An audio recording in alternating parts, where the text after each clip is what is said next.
Well, good morning. This is the English guy in Mexico, 28th of March 2016, and this is part 2 of mini-Hugelkultur.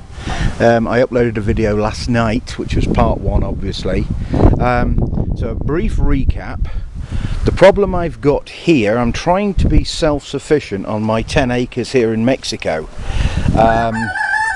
But the problem is that the soil here is that bad. It's a white chalk, calcium carbonate type soil that I can't seem to get much stuff to grow. So I'm trying to actually amend the soil.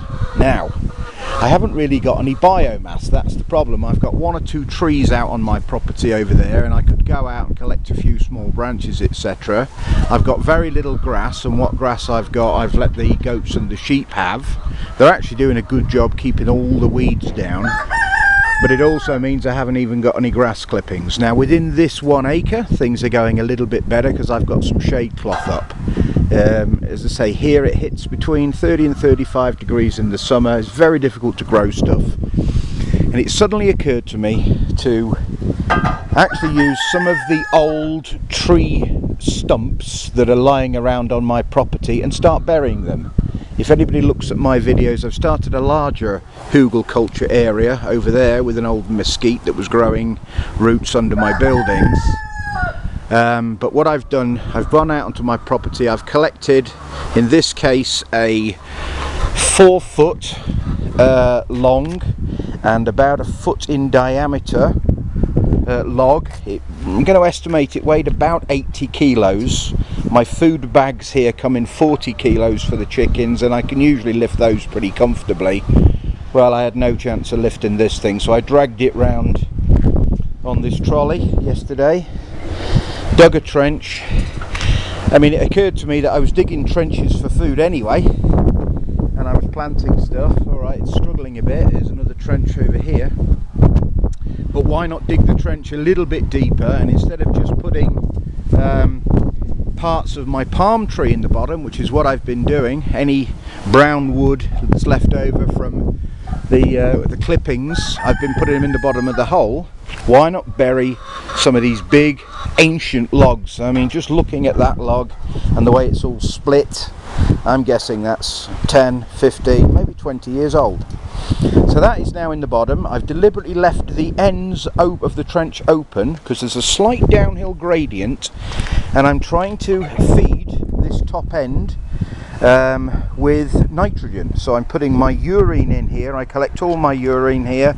If you want to watch my videos on water conservation, I managed to collect about 6 or 7 litres in the evening and the night, and then I pee in here during the day as well. I don't use the toilet at all during the day. All that urine then soaks down underneath in the trench to the bottom of the log, and then I noticed yesterday it was actually soaking up the sides of the log. I'm also going to collect all my animal manure.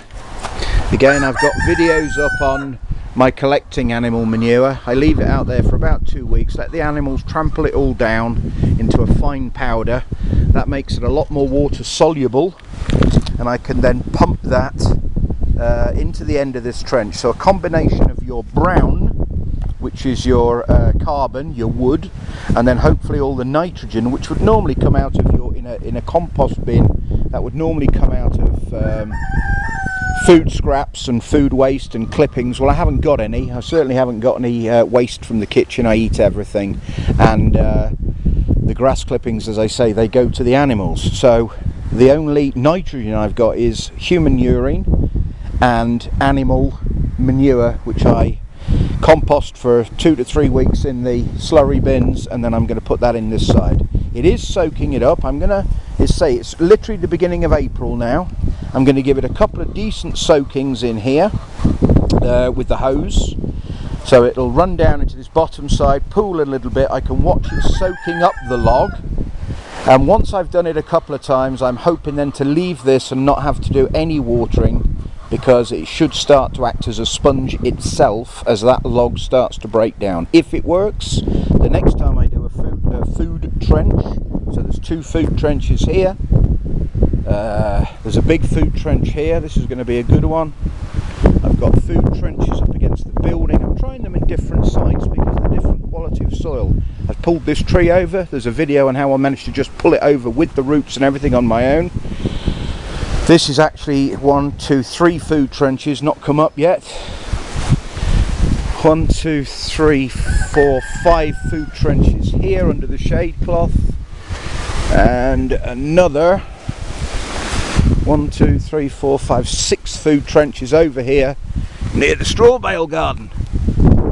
So everything is starting to come on. I've only started, this is my first year doing it seriously in January, and I hopefully, with a combination of all these crops I'm putting in here, a lot of beans, love beans, they grow well here. Calabash grows really well. Tomatoes, peppers, they all grow over against the building. They do well. I've got peppers planted over there, potatoes down in that far corner. There's another 4 trenches dug over by the old discotheque, and these are all fruit trees. These are 1, 2, 3, 4, 5, 6 fruit trees in this row. 1, 2, 3, 4, 5 in that row, 2 more over there, and another 4 or 5 over by the building. So hopefully this year the English guy in Mexico might be, I'm guessing, about 50% sustainable from his own land in terms of potatoes and beans and peas and tomatoes and peppers. So 50% there. I'm pretty confident we'll get there this year. So English guy in Mexico saying bye for now.